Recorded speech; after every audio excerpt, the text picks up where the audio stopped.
एक बहुत ही प्यारा सा गाँव था। वहाँ पे एक बच्ची, माँ और उसके पापा और उसकी दादी रहा करते थे। ये बच्ची अपनी माँ से बोलती है, आज मेरा ब्रेड पिज़्ज़ा खाने का बहुत मन कर रहा है। इसकी माँ बोलती है, ठीक है बेटा, वैसे तो मैंने खाना बना लिया है, पर मैं ब्रेड पिज़्ज़ा बनाती हूँ। तो उसके पापा उसके लिए बहुत सारे ब्रेड लेकर ले आते हैं घर पर। एक आदमी उसके ऑफिस का बोलता है, इतने सारे ब्रेड। तो वो बोलता है कि मैं अपनी बेटी के लिए आज घर पे ब्रेड ले जा रहा हूँ और मेरी घरवाली आज ब्रेड पिज़्ज़ा बनाएगी। जैसे ही छोटी बच्ची ब्रेड देखती है, बड़े खुश हो जाती है। अपनी माँ से बोलती है, माँ ब्रेड पिज़्ज़ा खाना है। उसकी दादी उसकी माँ को समझाती है कि हम वो खाना खा लेंगे और तू बच्ची के लिए ब्रेड पिज़्ज़ा बना।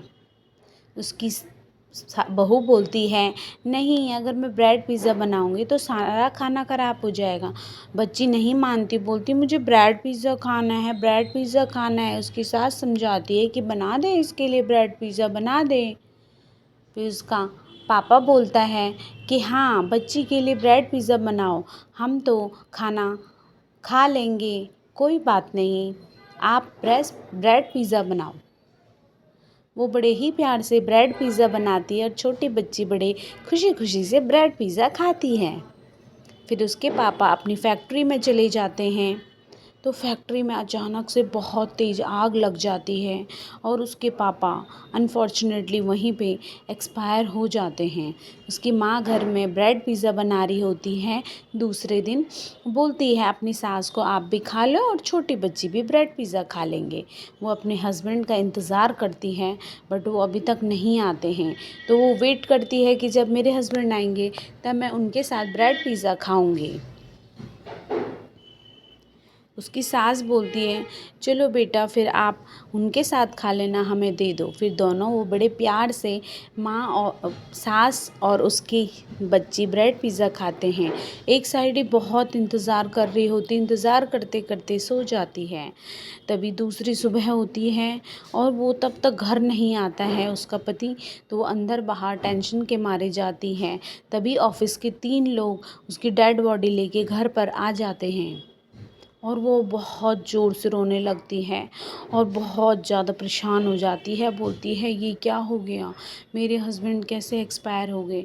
तो ये सारी बातें ये 3 लोग उन्हें बताते हैं कि हमें पता नहीं चला कैसे एक्सपायर हो गए, हम ये नाइट ड्यूटी पे थे और हम तो आ गए थे, शायद शॉर्ट सर्किट हुआ वहाँ और ये एक्सपायर हो गए। तभी उसके आंसू नहीं रुकते बिल्कुल भी। वो रोते रोते बहुत परेशान हो जाती है, बहुत रोती है, बहुत रोती है। फिर दूसरी सुबह हो जाती है तो रोते रोते उसके आंसू नहीं थकते, नहीं थमते हैं। तो उसकी सास समझाती है, बेटा आप कितना रोओगी, रोने से कुछ वापस नहीं आएगा मेरा बेटा।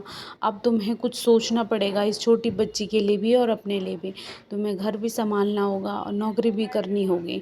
तो घर का साथ तो मैं संभाल ही लूँगी, बट तुम नौकरी करो बच्चे, और तुम्हारे अंदर बहुत अच्छा हुनर है ब्रेड पिज़्ज़ा का, वो बनाओ तुम। वो बोलती है उसकी सास।